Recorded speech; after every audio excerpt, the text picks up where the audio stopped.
Hi guys, இன்றைக்கி என்ன video அப்படின்னு பார்த்தீங்கன்னா டிஎன்பிஎஸ்சி குரூப் 4ல் வந்து விஏஓ எக்ஸாமுக்காக நம்ம ப்ரிப்பேர் பண்ணிகிட்ருக்கோம். அதில் இன்றைக்கி என்ன கொஸ்டின் பார்த்தீங்க அப்படின்னா கரண்ட் அஃபேர்ஸில் வந்து ஒரு கொஸ்டின் பார்க்க போகிறோம். அதை பற்றி டீட்டெயிலாக என்னென்னலாம் இருக்குது அப்படின்னு பார்த்துடலாம். கொஸ்டின் என்னன்னு பார்த்தீங்கன்னா, இந்தியாவில் முதலில் தயாரிக்கப்பட்ட அறுவை சிகிச்சை ரோபோ எங்கே அறிமுகப்படுத்தப்பட்டது அப்படின்னு கேட்டிருக்காங்க. அதாவது இந்தியாவில் வந்து ஃபஸ்ட்டாக ஒரு அறுவை சிகிச்சை பண்ணுற ஒரு ரோபோ அது வந்து எங்கே அறிமுகப்படுத்தப்பட்டது அப்படின்னு கேட்டிருக்காங்க. எங்கே அப்படின்னு பார்த்தீங்கன்னா மகாராஷ்டிராவில். கீழே ஆப்ஷனில் வந்து மகாராஷ்டிரா இருக்கும், அதனால் மகாராஷ்டிரா அப்படிங்கிறது வந்து சூஸ் பண்ணிக்கோங்க. ஏன் அப்படின்னு கேட்டிங்கன்னா, கீழே அந்த ரோபோ இருக்குல்ல, அந்த ரோபோவோட பேர் என்ன பேர் அப்படின்னு பார்த்தீங்கன்னா எஸ்எஸ்ஐ மந்திரம். இந்த ரோபோவோட பேர் எஸ்எஸ்ஐ மந்திரம்.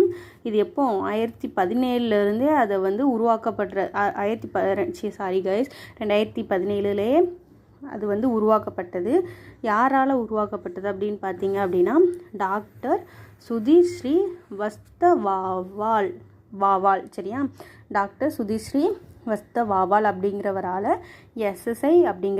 எஸ்எஸ்ஐ மந்திரம் அப்படிங்கிற ஒரு அறுவை சிகிச்சை ரோபோ 2017 எங்கே மகாராஷ்டிராவில் உருவாக்கப்பட்டது. சரியா, அது என்ன பண்ணியிருக்காங்க, இப்போ 2025 தான் அறிமுகப்படுத்தியிருக்காங்க எல்லாருக்குமே.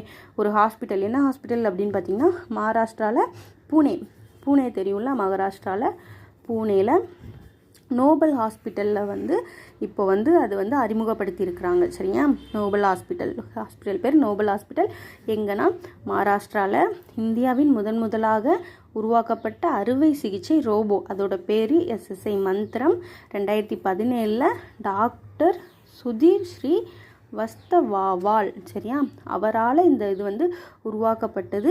எங்கள் மகாராஷ்டிரா பூனே. என்ன ஹாஸ்பிட்டல் நேம்? Nobel hospital. சரியா, இதுதான் கொஸ்டின். இதுக்கான டீட்டெயில்டாக அதை பற்றின மொத்த டீட்டெயில்டு இதுவும் இருக்குது.